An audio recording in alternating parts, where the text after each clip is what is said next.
3열이 제공되는 7인승 티구안 가솔린 모델이 국내에 출시되길 기다리시는 분들이 제법 많으시죠. 드디어 티구안 7인승 올스페이스의 가솔린 인증이 모두 완료되었습니다. 올스페이스요? 예전에 출시가 되지 않았나요? 먼저 출시가 된 모델은 가솔린이 아닌 디젤 모델이었죠. 티구안은 이전부터 높은 인기를 얻고 있는 차량인데 가솔린 7인승 티구안 올스페이스에 대해서 알아볼게요. 독일의 수입 차량이지만 가격도 예상보다는 좀 저렴할 것 같은데 기존 디젤 올스페이스의 가격이 4,970만원에서 시작되었죠. 제가 전시장 쪽에 문의해보니 가격도 비슷한 수준으로 예상되네요. 좋은데.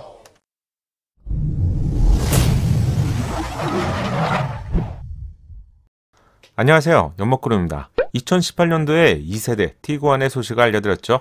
7인승 올스페이스가 국내에 언제 출시가 될지 알려드린 적이 엊그제 같은데 벌써 2022년이 되었네요. 가성비 7인승 SUV 수입차를 찾는 분들에게 미국 7인승 SUV는 사이즈에 있어서 대부분 카니발 차량보다도 더 크기 때문에 부담이 있는데요. 그렇다고 프리미엄 독일 3사에서 판매가 되는 7인승 SUV의 경우 최소 1억이 넘어가기 때문에 가격적으로도 또 부담이 되죠. 그냥 난 국산차보다 좀 더 작은 사이즈의 수입 SUV를 타고 싶은데 이런 분들이 찾는 차량으로 4천만원 후반에서 5천만원 초반에 구입할 수 있는 차량이 바로 폭스바겐 티구안 올스페이스 또는 푸저 5008 정도가 될 것 같네요. 가끔이라도 3열을 사용해야 한다면 7인승 차량이 필요한데 수입차에서 7인승 SUV를 찾기에는 더욱 힘든 상황입니다. 오래 기다리신 분들이 많은데 티구안 7인승 올스페이스의 가솔린 인증이 모두 완료되었습니다. 폭스바겐은 올해 첫 번째 차량으로 티구안 올스페이스 가솔린 차량에 대해서 소음과 배출가스 인증이 모두 완료되었는데요. 얼마 되지 않았죠? 그래서 제가 전시장 쪽에 폭스바겐 영업사원에게 물어봤는데 앞으로 2개월 또는 3개월 내에 출시가 된다고 합니다. 4월 정도면 받아보실 수 있을 것 같은데 물론 사전 계약을 먼저 하신 순서대로 받기 때문에 지금 하신다면 반도체 수급 등의 이슈로 6개월부터 1년 정도는 기본으로 기다리실 것 같네요. 티구안 7인승 올스페이스는 디젤이 먼저 들어왔었고요. 현재는 단종이 된 상태고요.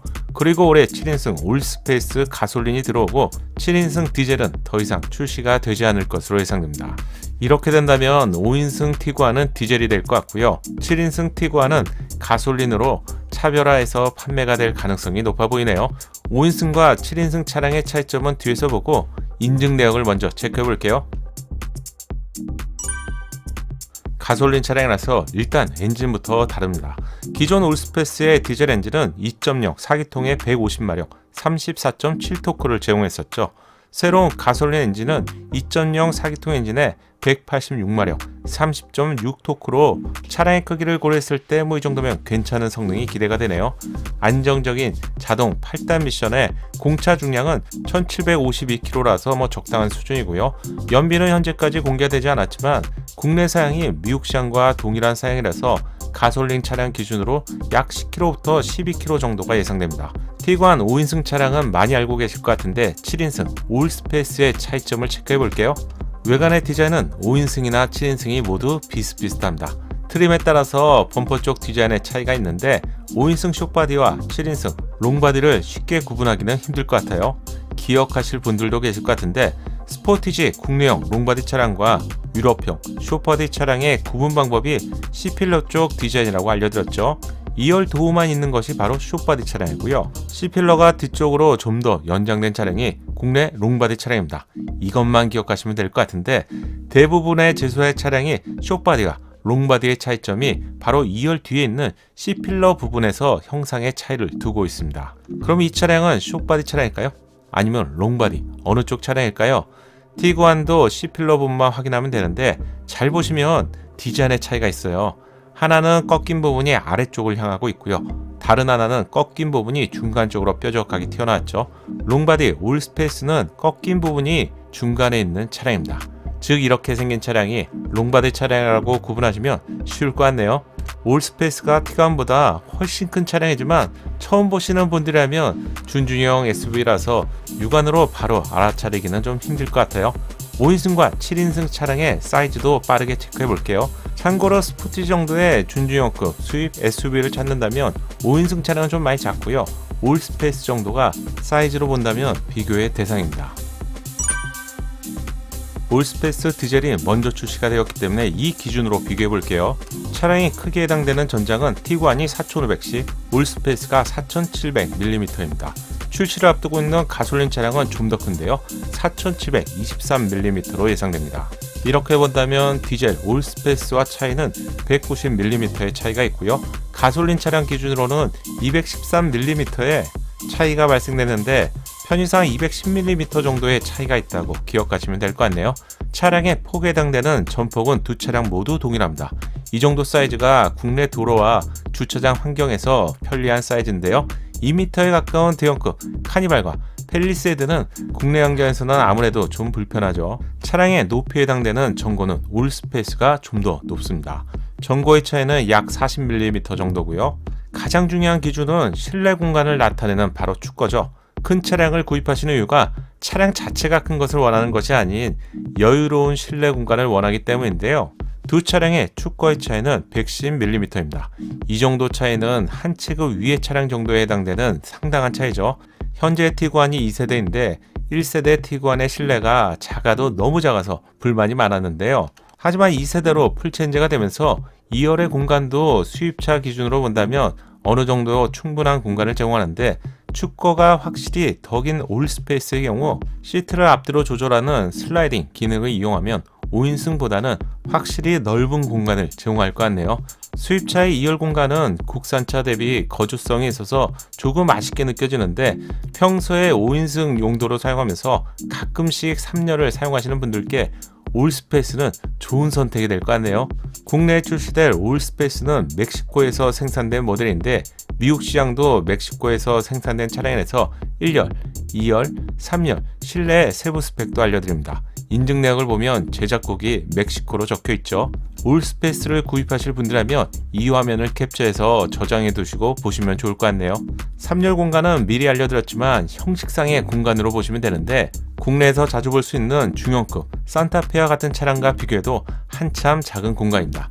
따라서 티구안 올스페이스라고 해서 소형급과 준중형급 정도의 SUV라고 생각하시면 좋을 것 같고요.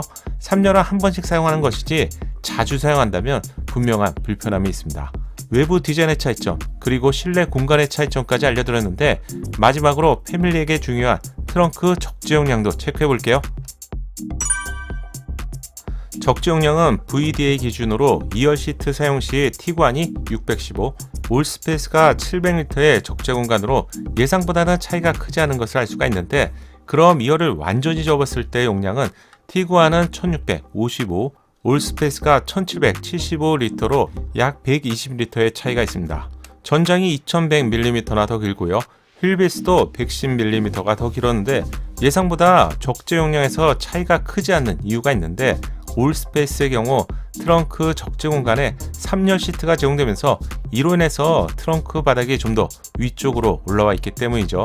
따라서 차량의 크기 차이만 보시고 이 정도면 캠핑도 충분하겠는데 이렇게 생각하신다면 예상보다는 좀 작을 수 있어요. 하지만 120L의 차이는 콜라 1.5 페트병으로 80개를 더 수납할 수 있기 때문에 캠핑용 대형 아이스박스 1개 이상을 더 수납할 수 있는 큰 차이라고 할 수 있습니다. 캠핑을 해보셨다면 작은 공간의 차이로도 목숨처럼 중요하기 때문에 그래도 올스페이스가 좀 더 좋은 선택이 되겠죠. 실내 공간은 일부러 말씀드리지 않았는데 실내 공간은 심플하고 깨끗한 느낌입니다. 국내 차량처럼 최신 차량처럼 보이지는 않고요. 딱 수입차 가격만큼 실내 공간을 보여주는데 조금 나쁘게 평가한다면 올드한 미국 차량 같은 느낌도 있죠. 이건 가격이 상대적으로 저렴하기 때문에 싸고 좋은 물건이 없다는 것을 아신다면 어느 정도의 타협이 필요해 보이네요. 1열 시트 뒤에는 접이식 테이블과 함께 컵홀더 기능이 제공됩니다. 단순해 보이지만 있고 없고의 여부가 확실한데요. 2열 고객에게 무척이나 편리한 기능이죠. 예상보다 많은 수납 공간이 제공된다는 점도 티구안의 장점입니다. 이번 영상에서는 4천만원 후반에서 5천만원 초반에 구입할 수 있는 7인승 수입 SUV 티구안 올스페이스 가솔린 차량의 정보를 알려드렸는데요. 이 차량의 구입을 염두에 두신다면 유튜브 시승기는 가볍게만 참고하시고요. 꼭 직접 시승해보시고 구입하셔야 후회가 없습니다. 차량은 취향에 따라서 많이 다르고요. 전문가의 시승기와 일반인의 시승기는 제 경험으로는 차이가 너무 큰 것 같네요. 이번 영상 도움되셨다면 좋아요 잊지 마시고 구독과 알림 설정을 통해서 정확한 신차 소식을 빠르게 만나보세요. 감사합니다.